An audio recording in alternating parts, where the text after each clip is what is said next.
How you doing today, Brian? Hey, I'm awesome. I'm feeling like a superhero today, Nick.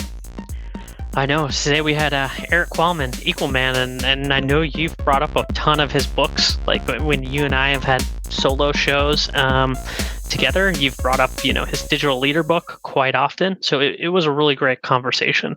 We touched on everything from focus to, comparing yourself to others to what he thinks is coming in the future.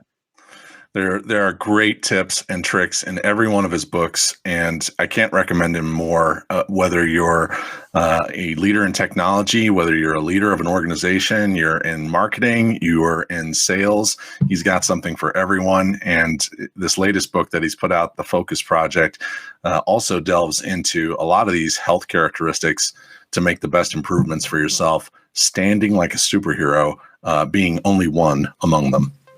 Ooh, and with that, let's just let the listeners get on with the show.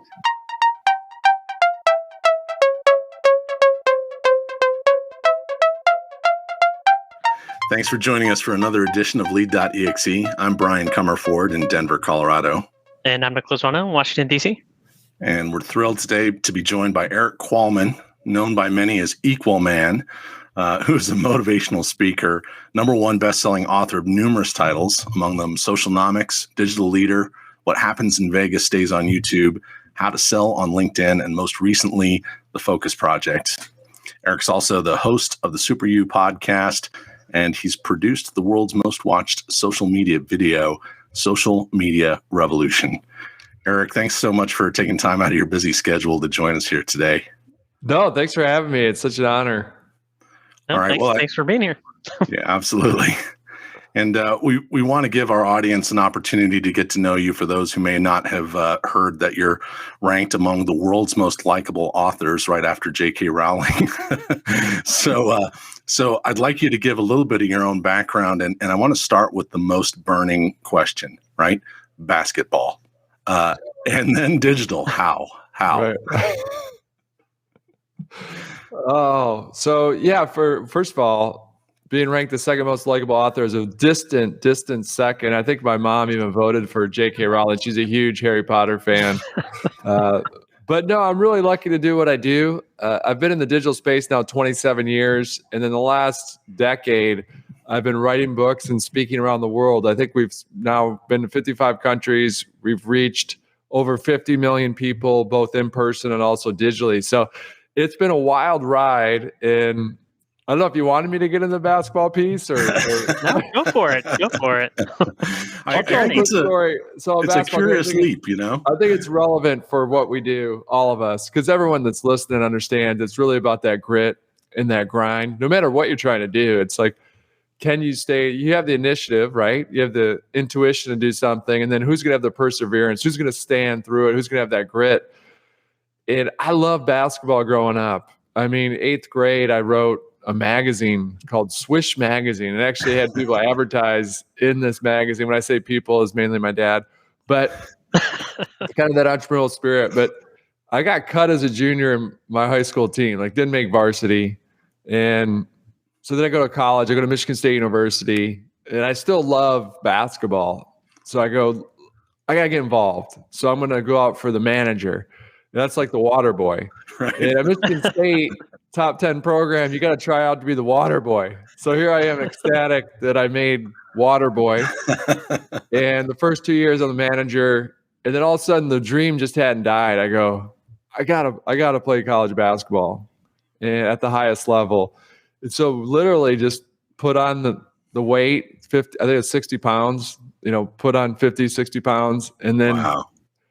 And then just kept at it. And then eventually, long story short, walked on the team and then got a scholarship. But the reason I was able to walk on the team, I think primarily, is that occasionally there's not enough guys to practice. And so once or twice a year, they'll be like, Qualman, the manager, get in there. We need a body. We don't have 10 guys. And so my junior year, I started to get an inkling. I go, I should have tried out this year. I didn't have the confidence. But I go, I would have made the team. I'm better than that 13th guy on the bench that carried 13 players.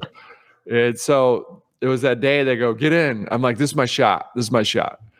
No pun intended. And I'm having the sun is everything is going right. couldn't miss, like steals, the ball's just coming my way. I'm like, oh, this is it. And then an elbow hits me in the face, and I can feel, I was born with 2 teeth missing, so I have a fake tooth, a spacer. And I go, ooh, that feels like it knocked that spacer out. So like kind of spit those into my hand and put them on the side of the court and keep playing, because I don't want people to know, I'm in here. And 20 minutes later, there's a timeout, and the trainer's looking over. He goes, wow, you still have blood coming. Let me look at your mouth. And he goes like, whoa. Those are just fake teeth. So they find 2 real teeth on the court where I put them with that spacer. And so I'm done for the day. The whole ride to the dentist, I don't care about the pain. I'm just like, I can't believe that happened to me. And then a year later, I walk on the team, and I realize, looking back, Izzo builds that whole program around grit and grind. That, like, the next day at practice, he goes, Qualman, I don't know if you're the toughest guy I know or the dumbest guy I know. He goes, maybe somewhere in the middle. And so looking back, like, that's the best thing. Getting your teeth kicked in is sometimes the best thing that could ever happen to you. So don't think about things happening to you. Think about it happening for you. And sometimes it's hard in the moment when you're getting driven to the dentist with all your teeth out and you had to end practice. But then all of a sudden it connects the dots in the future. And so it's a very long story, but it's just a reminder to all of us, it's about that grit. A lot of you are going through it today, just something, you got your teeth kicked in on something, and then realize it's not pleasant right now, but somehow that's going to help you, that it's happening for you. Oh my goodness. And, typically that's a metaphorical thing that we say, get your teeth kicked in. I lost my front tooth. When you have kids, you guys know this, like there's no filter, right? Daddy, why are those teeth a different color? Okay, time to get them replaced. They are no filter. And I lost one of my front teeth, and I wish it was an awesome story like that. But I was a kid on a roller racer and ran over a Ninja Turtle and face planted, So it's like nowhere near as interesting. Nowhere near. Oh my goodness. Yeah. Well, it's great. It's I think it is a great trajectory into a leadership motivational speaker role. I mean, it's a great backstory to have. So thank you for taking the time to share that with us. The first time that I was exposed to your work, I was lucky enough to hear you speak at a conference for an insurance technology company called Prospects, and we were in Aspen, Colorado. You gave me a copy of your book, Digital Leader. And, I was immediately inspired by it, in part because it was so completely relevant to everything that was happening then.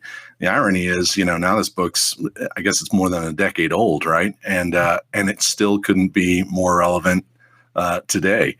So some of those things that you talk about, just kind of leading with this concept, Nick and I have often posed the question, are digital leaders born or are they made, right? And or rather, are leaders born or are they made? And in your case, you state right out front, digital leaders are made and not born.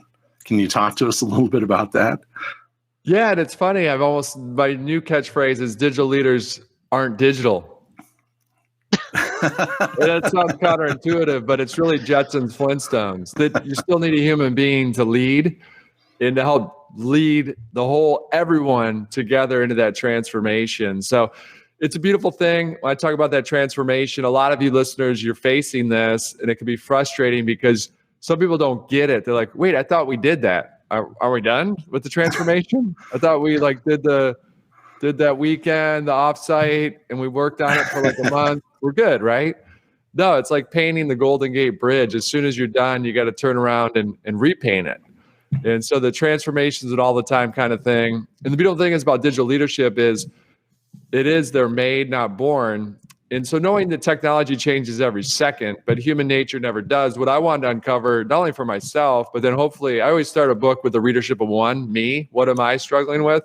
And then, so at least there's one reader, and then there's other people probably that are faced with the same thing. And so I wanted to figure out what are the habits that will stand the test of time, knowing that transformation and also this technology changes every second, but human nature never does.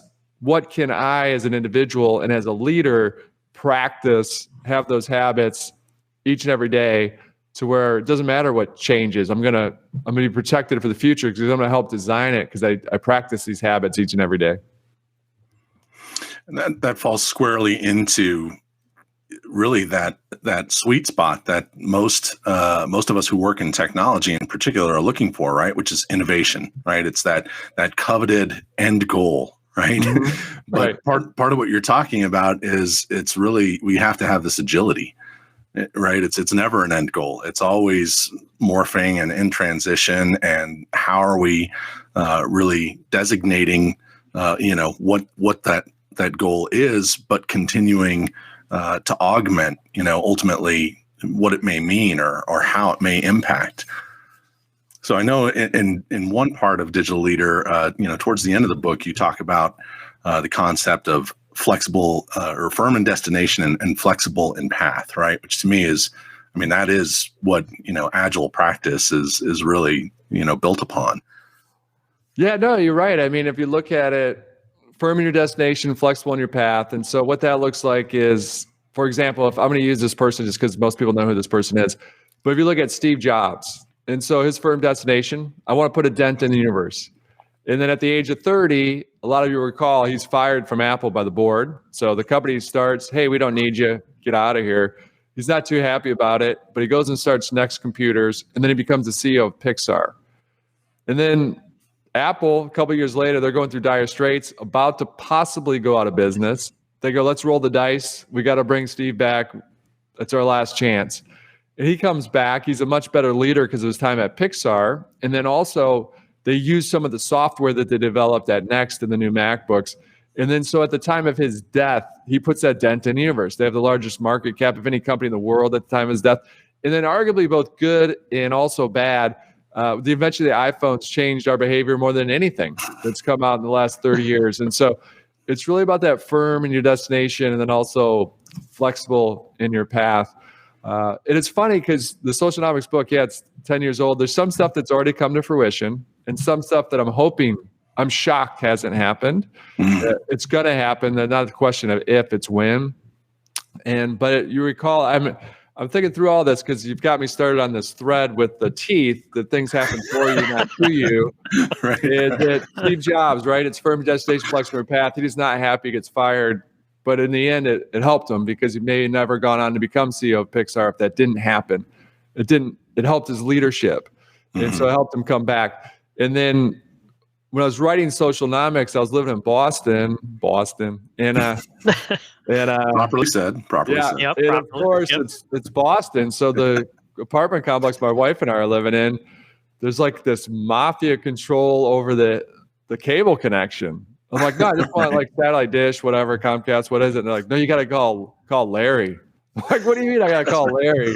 It's going to cost you 2 front teeth. Got a guy. Yeah, exactly. Got a guy. Yeah. So it was like, whatever it was outrageous. And I go, in principle, I'm not paying that. I'm just not going to have TV. So I started streaming before it was a thing. And so that allowed me to see ahead of time what we're now living in. Like I go, this is going to happen. Everyone's going to stream. And I'm streaming the Olympics like 48-hour delay. I'm like, NBC doesn't get it. An eyeball's an eyeball. I'm worth more because I'm streaming this on a MacBook. I have discretionary income. They're not getting it. They're going off the Nielsen ratings. And it's going to be too late for them. And it was. And so literally they could read that and they couldn't even get out of their own way. It's like says it right in the pages. But when you live quarter to quarter, that's what happens. And anyways, you just got me on that string. That's the same thing. I didn't realize that was happening for me in the moment. I was upset. I'm like, can't believe I'm not going to have TV because of Larry. And then all of a sudden I'm like, wait, holy cow, I can stream some of this stuff. This is crazy. Yeah, that's brilliant. Yeah. And the Olympic things, that's the Michael Phelps run, right? Is that yes, you're talking about? You're streaming that and they're doing on that huge delay. And I remember going way out of my way to get the BBC feed so that I could see it in real time. I'm like, I don't want to watch this in the evening. It's happening right now. Twitter's going to ruin it for me.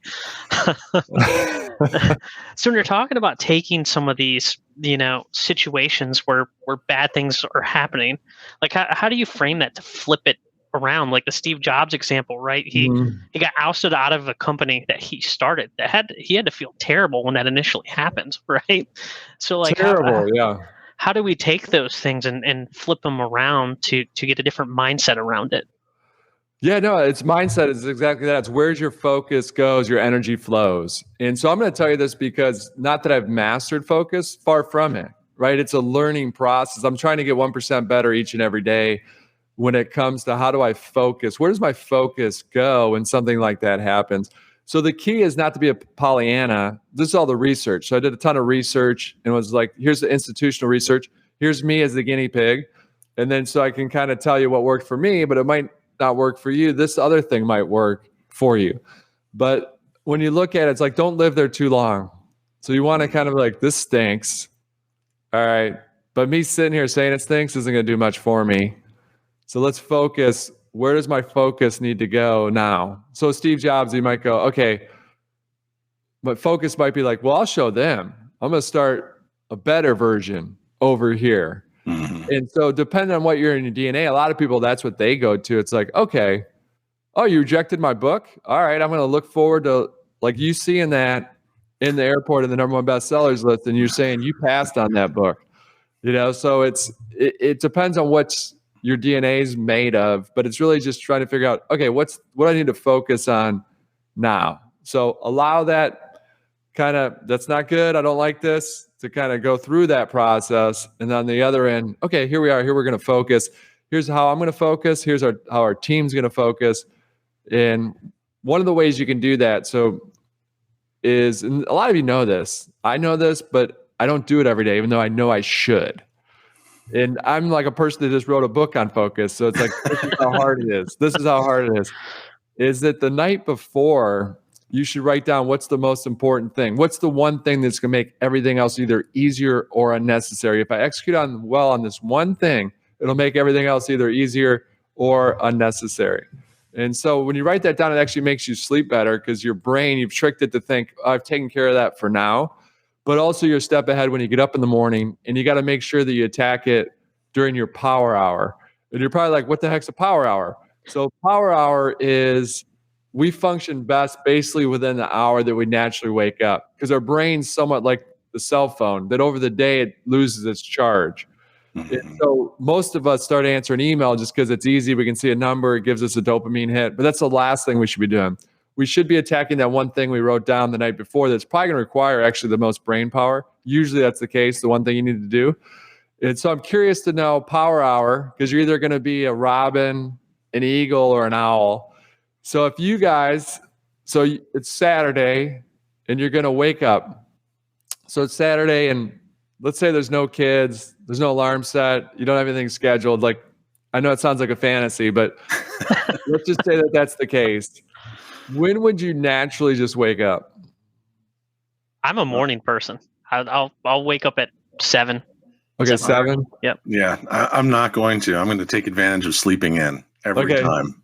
What time would you get up, Ryan? You know, probably 8:45. 8:45. Okay. 8:45. Got it. So the janitor, you're right on the cusp. So if you're 7 or earlier, you're a robin. Mm-hmm. If you're 7 to 10, like Brian, then you're an eagle, which most people are eagles. And then if you're after 10, then you're a night owl. And so those are your power hours to understand when that hour when you naturally wake up. So 7 to 8 for you, it might be 8:45 to 9:45. It just depends on the day. Sometimes you wake up different times, but it's really, you know, that your sweet spot's probably that 8:45 to 9:45. And so try to just attack the day before it attacks you. And again, this isn't anything earth-shattering. I did all this research, different books. Essentially, you know, you read all this stuff for thousands of years, and then it's like, okay, it's not the knowledge; it's am I going to do it? Mm-hmm. So I know it can give me in better shape. I got to eat better and exercise more. Pretty simple, but that doesn't mean it's easy. Just like I said, if you did one thing around focus, write down the one thing the night before, and here I am, I haven't done it a couple days this week. I mean, how's that possible? So it's just, but over time, I've been better at it. Before I do it 0 times. How do I get 1% better each and every day? Love that. And I also love that in the beginning of that, you said you're just trying to get 1% better than you were yesterday or before. So how much of that is, you know, only comparing yourself to your previous self instead of to others? Because I feel like comparing yourself to others is a dangerous game. It's the #1 modern day sin, basically, comparing yourself to others. And so it's really, and I'm coming from a competitive place, right? From someone that's a former athlete, but it's really the competition needs to be with yourself. Like, what's bringing you fulfillment, and most importantly, how are you filling others' cups? Because that's where I think fulfillment comes from, and that's where the word kind of almost derives itself. Right. Is that almost everyone you talk to, what makes you fulfilled? When you get into it, it's because you did something for someone else. And so, exactly right. And this is another thing that, again, I wish I did this every day. I'm trying to get it, so I am good at doing this every day. But I like to write down +1, +2, +3, or -1, -2, -3. How was my day? It's never neutral. So +1, that's a good day. +2, wow, really good day. +3 is amazing. So +3 is just like incredible, something crazy happened. Your book's #1 bestseller, you get published, whatever it is that you're trying to do, is that's your daughter just did XYZ. So that's like +3, sorry. And then you got -1, -2, -3. Now, when you do that, then throughout the day, it's about being not perfect, but present, or not perfect going for progress. And so if you can be present occasionally during the day, where you just ask yourself, check in, then that allows you numerically, oh, wow, I'm going for a -2 right now. How do I at least get this to a -1? Like, how do I course correct during the day? So that's another really helpful tool. And you can put it in like a free Google sheet and then track it. And when you have time, again, I wish I did this every day. I'm trying to get it so I do it every day. You can write down the one sentence, like, why was it a -2, or why was it a +2? And you'll start to see those patterns. No, that's great. You talk quite a bit in the Focus Project about the importance of writing things down. You talk about the importance of writing goals down. You talk about the idea of journaling and journaling around your happiness. And then you give some specific reason why it's important to do the actual exercise of writing. Can you explain a little bit about that? Yeah, there's something inherently in our DNA, and for some of you might want to do it digital, but for most of us, and paper sales are up for journals, there's something about the process of writing, and I feel that when I do it, it not only calms me down, but it allows me to go a little deeper on the thinking. So it's really about the process of getting that onto paper, which is good. And then you don't do this all the time, but I do find it helpful to flip back through my journal to again see patterns, but also there might be something that I forgot that for like a year I might have said it almost every day, like a quote. And then you go, oh my gosh, I totally forgot about that quote that I was living by for a year. How did that just kind of go away? Let's bring that back. But yeah, and again, just write a sentence. That's the process. Write a word. Because a lot of us go, I don't have time to journal because you think it's 20 minutes. And sometimes it can turn into that, and that's great. But it's really, again, going for that progress, not perfection, and go, I'm just going to write a word. And of course, that's ridiculous because you're going to write a sentence if you write a word. But maybe it's just a sentence that you have time for, and you just write it down. I'm feeling this, or wow, I'm so happy because of XYZ. And so that's hugely important to do. And actually, this quote, this one I just heard the other day, which I think is great, is that, don't wait for life to not be difficult to be happy. And I fall in this trap sometimes. I was falling in this year even. I'm like, oh, as soon as I recover from this injury, or as soon as we're through this with this client, then I'll be happy. So you can't wait for that. Like, there's always going to be those hurdles in your way. So it's really about, it was a good reminder for me to say, hey, you've got to, success, happiness doesn't come from success. Success comes from you being happy first. I love it. And, another thing that you associate with journaling is the importance of scheduling. In particular, I'm thinking about your happiness, right? Journaling those things that made you happiest throughout the day, and then identifying them so that you can ensure that you're actually putting them on your schedule no differently than you would any other important appointment. And so that, you're really prioritizing yourself, which is a lot of what the Focus Project, in my opinion, is about, right? It's how do you prioritize yourself so that you can be the most effective? Yeah, exactly. I mean, there's a huge business around time management, but it's really about energy management. And to your point, Brian, it's trying to figure out, this is a good exercise too that helps me whenever I'm kind of losing track, is I'll write down what's the 5 things that consume the most time that week and what brought me the most fulfillment. So circle the one that brought the most fulfillment, then figuring out at a minimum, how do I add a minute more this week to that? Like, how do I dedicate more time and energy, more important energy, to that specific activity that's bringing me fulfillment? And it works for business too. I mean, you could go into business because they all work. I mean, this stuff, it's all harmony to where you can do the exact same thing. It might be a little more specific. We're like, write down the 5 things that consume my time from a business standpoint, and then circle the one that derives the greatest ROI, and then figure out how do we dedicate as an individual or as a team 1 more minute to that activity that's driving the most ROI. There we go. Back to that iterative process, right? That agility. That's great.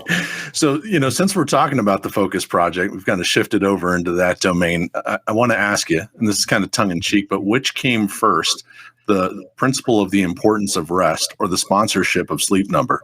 I always do inherently that it's sleep's important, although that's not true, because growing up, a lot of us heard like sleep when you die, sleep's for wimps. Like there's shirts that literally say that when you're growing up. And then you realize, wait, sleep's important because it's energy management. Just because I got up 2 hours earlier doesn't mean I'm going to be more efficient or get more done. The research shows you're probably going to get less done actually and do it poorly. And so when I did the sponsorship with Sleep Number, so they basically were coming out with a new kind of bed, because you're thinking about people waiting in line for the iPhone. Everything's becoming smartphone. Why wouldn't there be a smart bed? And so Sleep Number was one of the first to identify it. Yeah, smart bed, that makes sense. Ship it to me. I'll take a look at it. They actually hadn't even thought about the smart bed name when they sent it to me. I go, this is a smart bed. Like this is like smartphone, smart bed, because it's calculating all these pieces. Like, how am I sleeping? What's the quality of sleep? And so, and then I learned a ton about sleep. They have sleep doctors at Sleep Number, of course. So that I really learned the importance of not the actual quantity of sleep, but also the quality of sleep. And that really helps your focus as well as intuitively. Again, this is like, duh. But so many of us, what do? We shortchange our sleep because we're like, I got to get more done. Where can I pull from? I just sleep less. And then all of a sudden, 6 months later, you're like, wait, I'm getting less done and I feel terrible. My health is suffering. So it's really a lot of focus is exactly that. It's like, what am I focused on priority wise, and how do I block everything else out? And you also associate that with the importance of routine, right? I mean, we've talked a little bit about reflection, right? You talk about the 3 R's, the rest, reflection, and routine, or maybe it's the other way around. But, I like how, this is part of what I love about your writing, to be honest, Erik, is you encapsulate these things in very easy to remember and, often, humorous, humorously told anecdotes around these concepts, which makes it easy to remember, right? And that makes your teaching powerful. But one of those things that you talk about is routine, and that's the importance of managing this. We've been talking about it a little bit. What are some other areas, and in particular, I know Nick was kind of referencing, how do you get up when you're down? One thing that I had seen you stream was about the midlife crisis and kind of the importance of starting to tie some of these concepts together to make it a transformative experience. Yeah, so turn that crisis around on its end, because we're all going to go through it, that midlife crisis where you're sitting like, what am I here for? Like, what am I doing? And then the thing that helps me a lot is because I'll get up, we all do. We have that morning where we get up, like what? And even if you wrote it down, that's another reason why you want to write it down. So you're not even thinking like, what am I supposed to do today? It's like, that is my goal today. But even if you do have that written down, sometimes you go, oh man, like what's the point? And then if you change the what into who, for me, that changes the whole dynamic. It's not like, what am I here for? Who am I here for? And then you figure that out. The old saying, it's cliche, but cliches are there for a reason. It's like, the purpose in life is to find your gift, or your mission in life's, your mission in life's to find your gift, and the purpose is to give it away. So it's really, when I have a tough time, and it happens, you wake up like, what am I here for? Like, what's the point of conquering the world or whatever you're trying to do? And then you go, well, there's no point in conquering the world. Is it just like, who am I here for? Like, who am I going to help today? And so that usually shifts the game and changes it around. And then getting back to like, you're comparing yourself to the Joneses, because we all do it. It's just, it's inherent in our DNA. If you have siblings, at the age of 2, you're fighting with your siblings, just built in there for whatever reason. Is that you think about like a famous musician like Prince, at most, you're kind of like thinking about that person for like a couple days. And then they move on. Like, doesn't matter how famous you are, how high you get on the ladder, the proverbial ladder, that at the end, it's all similar. So the only way you can live on is through others. And so that's why it's that who. Oh, I love it. So this. No, sorry. Go ahead, Brian. No, jump in, Nick. No, I love that you brought up the comparing the others again too, and you brought up Prince, which reminds me that I remember reading that Eric Clapton himself had to quit playing guitar 3 times because he thought he wasn't any good, because he was comparing himself to his heroes who played guitar when he was just starting. So he was comparing his beginning to someone else's middle, and just reminded me of that story when you brought it up. No, it's great. Slow hand, Eric Clapton. Yeah, that's right. Well, and this principle of giving away, I think it ties right into something that I've also associated you squarely in the middle of, which is this term social selling. The irony is, I first read about it from your book, How to Sell on LinkedIn, probably 5 or 6 years ago. And yet suddenly after COVID, it's the thing that everybody's buzzing about, right? Suddenly it became this thing where, because of the pandemic and the lockdown, it made it even more critical than ever that this become a thing that, that's part of the process. But, what I heard you say, I think is a key factor in social selling, as I understand it, which is to be out there giving away, right? And I think, in fact, at one point you talk about listen first and sell last, right? Is one of those principles. And it's and Nick and I talk about, really extending your hand to give something freely versus reaching out, to get something.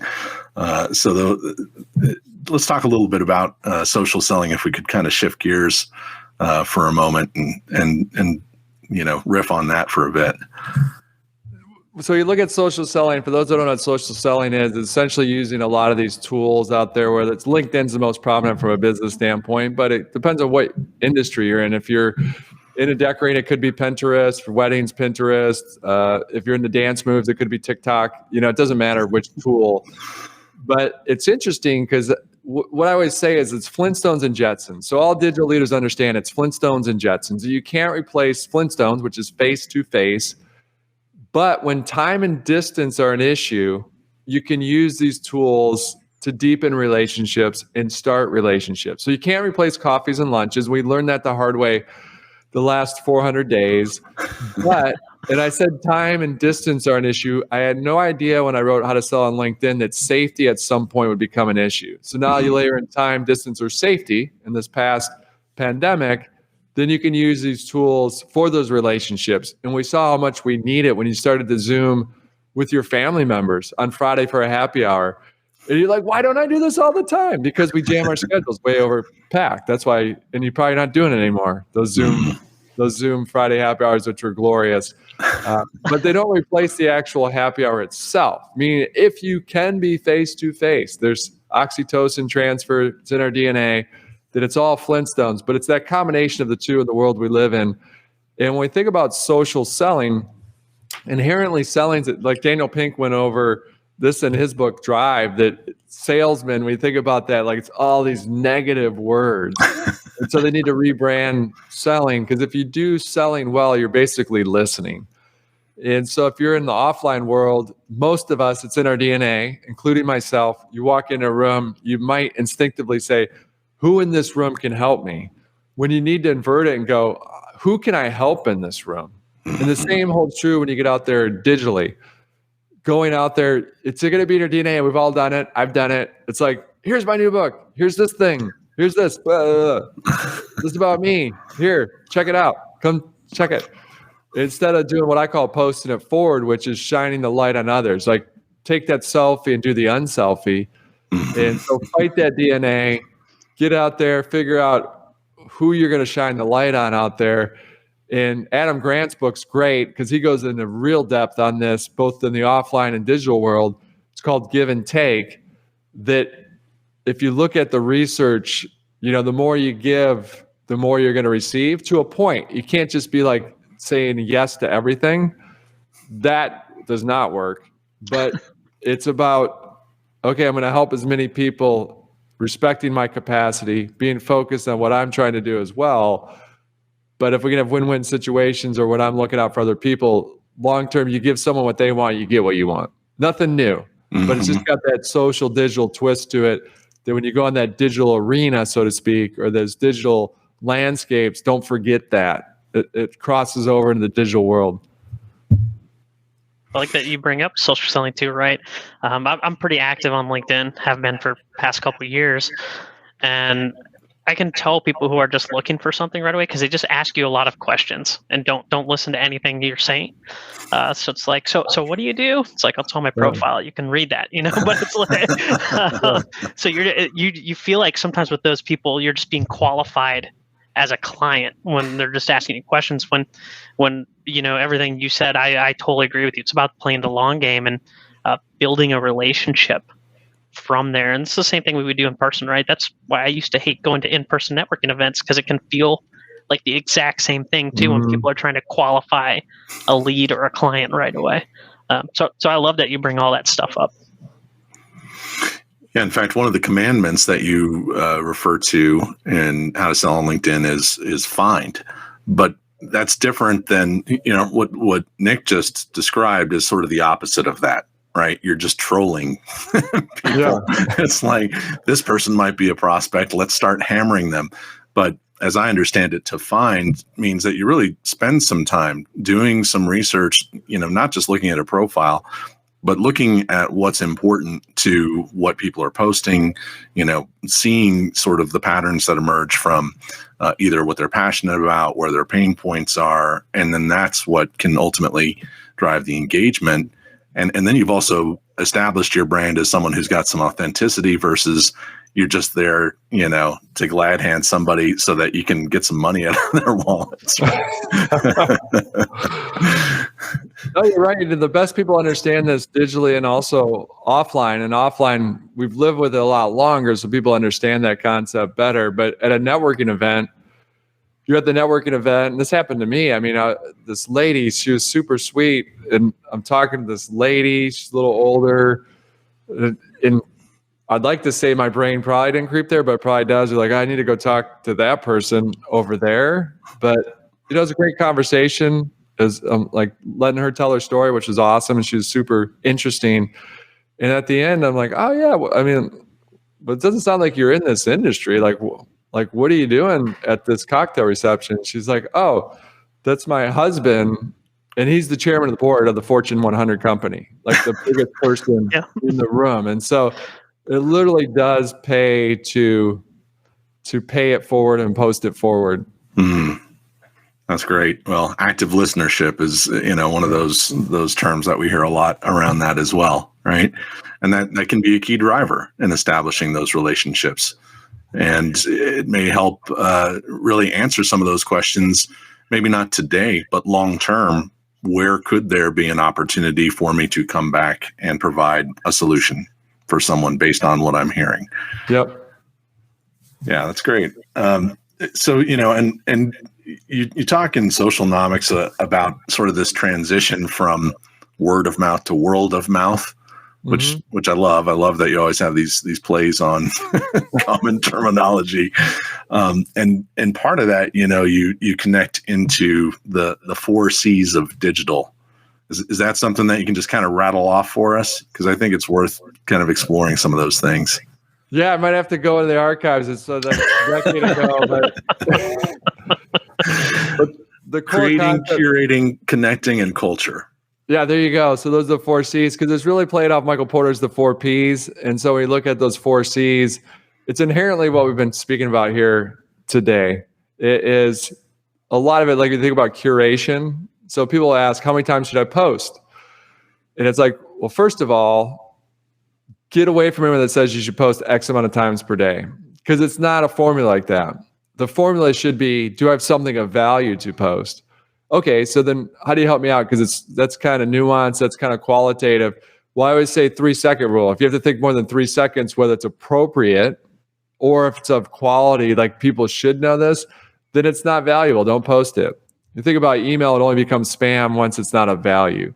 And so that 3-second rule in terms of posting helps. And that's in the curation piece.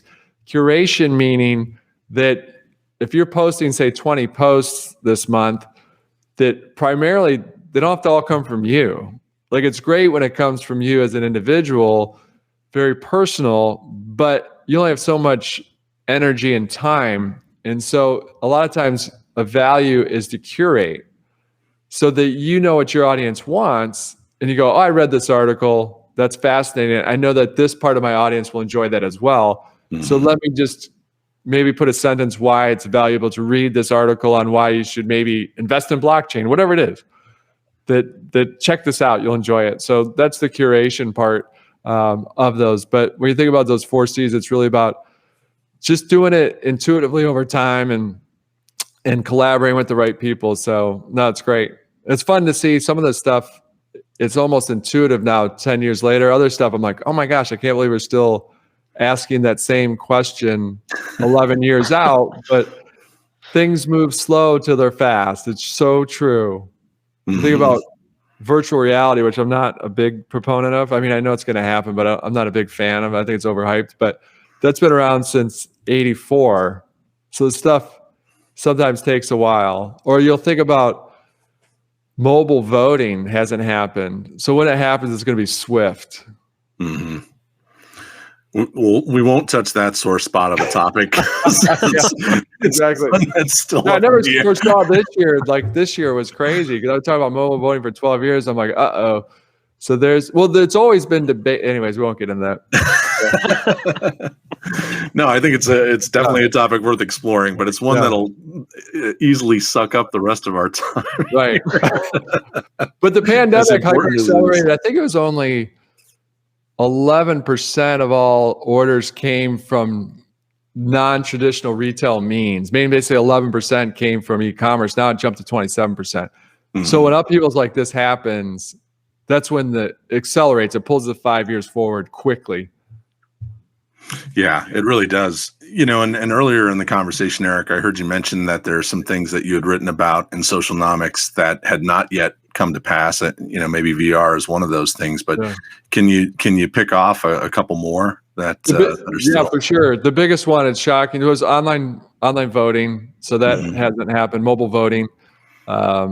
Basically, you can vote on your phone, and people immediately go to the presidency, but who cares about that, to be honest? Vote for anything. It's like it's the local level that matters. That no one votes at the local level. To where literally it just come on your phone, hey, this vote's coming up for the school. They want a new swimming pool. Here's the pros, here's the cons in like 2 seconds, like pro con. Here's who's in your network voted which way. Mm-hmm. And so you can imagine that's amazing. There's some other stuff we won't get into that rat hole, but it's going to happen. So basically people that say that mobile voting is not going to happen, they give out the list, privacy, boom, boom, boom. Not everyone should vote, blah, blah, blah, blah, down the line. It's exactly the same. 90% of the arguments are the same as when people said people wouldn't give their credit card to buy something online. So it's kind of the same movie, just 25 years later. Yeah. So mobile voting. But the biggest one, obviously streaming's basically come. It's here. It's not 100% across the board, but everyone's cutting the cord. So that's come to fruition. Politics, we talked about, it's going to really affect elections. That's come and it's here. The one that hasn't happened, which is the biggest opportunity and actually is the definition of socialnomics, is that I want to know what you're buying. Like, so if I have my second kid, I need to know what kind of new SUV I need to have. And so if 90% of my subset bought these two vehicles, then that's what I want to do. That's the one. This is what you paid for it. And so it's a huge opportunity. It could be Facebook. They could disrupt Google, because Google search is broken, because the only way they make money is for me to click on basically, you didn't give me the answer I wanted in the organic results. And so it's inherently, they make billions of dollars on a broken tool when you think about it. Because the only reason I'd click on an ad is because you didn't give me the organic results, what I need. Right. You didn't give me the answer. And so Facebook could give you the answer through the social graph, and it saves me a ton of time. I call it, it's multi-individual redundancy. Eliminate that. Why does everyone have to research how to write a will and testament, or how to get it, how to do it, when 90 of my friends have already done it and they found a good place to do it? Mm-hmm. So that's socialnomics. That hasn't happened. That's coming. Yeah, we sort of have the foundation of it with peer reviews, but that's not quite, the leap that you're talking about. Right. So it's slow till it's fast. Right.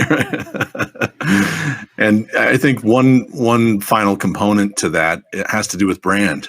And that's a brand, whether you're a corporation, it's a brand, whether you're an individual, right? The importance of establishing your brand and then guarding against reputational damage. Because once the reputational damage is there, sure, there's services that can help you, undo that with online posts, but, can it really be undone? I mean, talk about something that is worth curating and safeguarding against.